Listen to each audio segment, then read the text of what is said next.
Значит, и давайте так, со следующего года возьмем за правило. Каждое предприятие к Дню Республики готовит соответствующий план благоустройства территории и ремонта внешних фасадов, и тех же самых, так сказать, там, периметров, ограждений и всего остального. Вот прям приходит и соответствующим образом на градостроительной комиссии защищает соответствующий свой план. Значит, если этого не делать, коллеги, мы никогда с вами из вот этого состояния не выползем. Это должно быть принципиально. Поэтому территория – это наш облик, это наш вид, это наша с вами визитная карточка. Если кому-то и дальше нравится жить в такой визитной карточке, мне нет.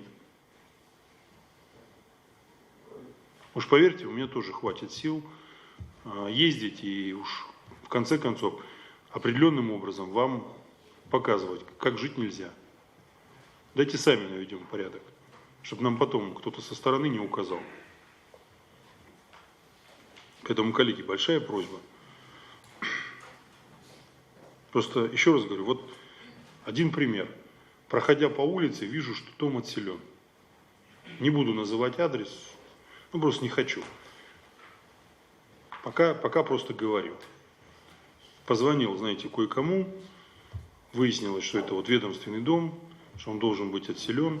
Он отселен, но почему-то не снесен. Ну, извините за выражение. Просто бомжатник. А потом мы начинаем задумываться, а почему в некоторых местах у нас происходят определенные, так сказать, противоправные действия, не дай бог преступления и так далее. Да потому что мест таких полно. Ну и что я должен, извините меня, как цепной пес, как собака, рычать и лаять, что ли?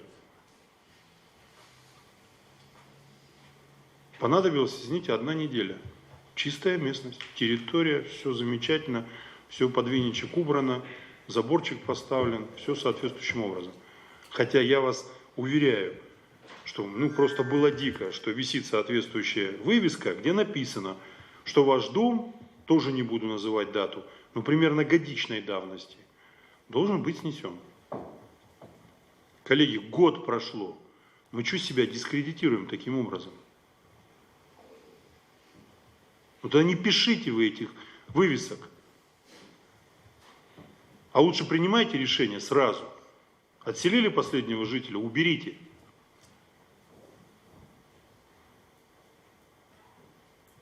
Поэтому, коллеги, вот еще раз говорю, у меня хватает времени ходить по улицам, смотреть за состоянием, доезжать до определенных мест и тоже, извините за выражение, контролировать эту ситуацию. Поверьте мне.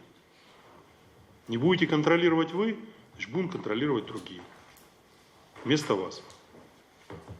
И уж поверьте, при нормализации ситуации, при решении вопросов, желающих, ох, сколько будет много.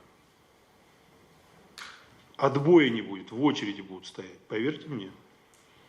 Потому что когда процесс налаживается, когда решаются вопросы в автоматическом режиме и не затрачиваются личные ресурсы, не надо, извините за выражение, голос повышать, вот тогда желающих очень много становится. Только вы сначала это все разгребете. Есть ли потом у вас желание в таких благоприятных условиях не работать? Вот подумайте сами об этом.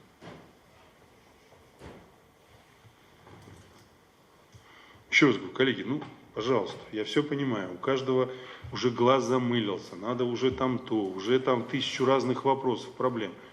Но это, еще раз говорю, это внешний облик, это то, что каждый житель республики видит каждый день. Вот каждый день он идет и через ту самую кочку спотыкается, каждый день.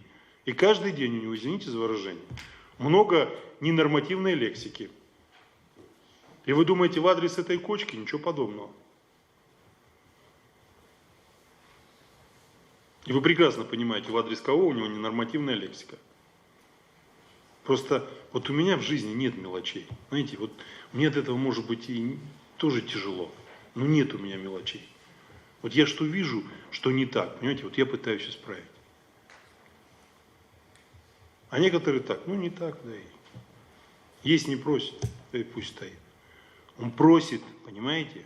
Кричит, убери меня. Мы не видим. Или что, зажмурившись ходите? Или что, так уже приелось это все? Или уже примелькалось? Вы просто знаете, когда вот так в ручном режиме, за каждый забор и за каждый дом, уж прошу, коллеги, помогайте. Меня тоже на все не хватит. Но когда элементарно траву надо выкосить по обочинам, а она, извините меня, растет ковылем там, в 2 метра ростом, а потом удивляемся, откуда пожары у нас? Да все очень просто. Любой бычок выкинутый, извините, из окошка приводит к неимоверным пожарам. Элементарные вещи, понимаете? Элементарные. Не для того, извините, газоны косят, что делать нечего.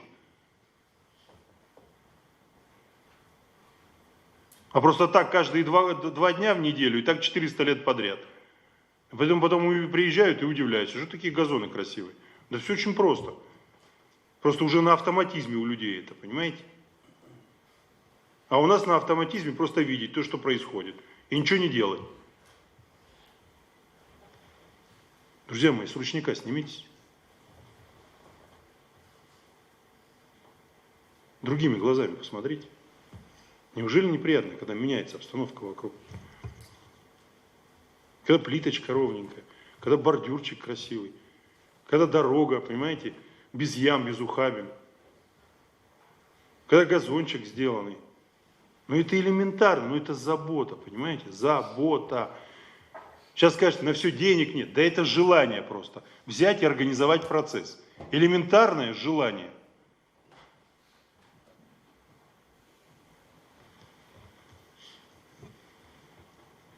Ну, сколько примеров в Сыктывкаре таких? Приезжаешь, вроде бы казалось бы, ну ничего, ну да, в возрасте здания уже. Ну, с любовью относится.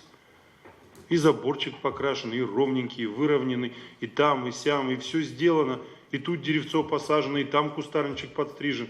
Ну, красиво. Пусть не богато, но красиво. Вот я о чем говорю, понимаете?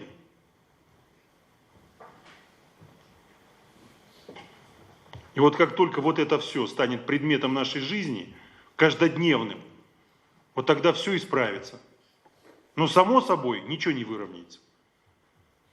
И 20 раз мимо одного и того же места проезжаем, видим, что что-то не происходит, и все равно проезжаем. Ну ты остановись, выйди, узнай, что за организация, чем занимается, почему такой бардак. Оказывается, коллеги, когда позвонишь, все знаем, все видим. И знаем, и быстро находим, и кто-то приезжает, начинает суетиться. Понимаете?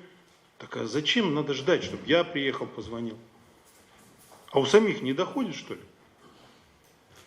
Или у вас больше работы, чем у меня?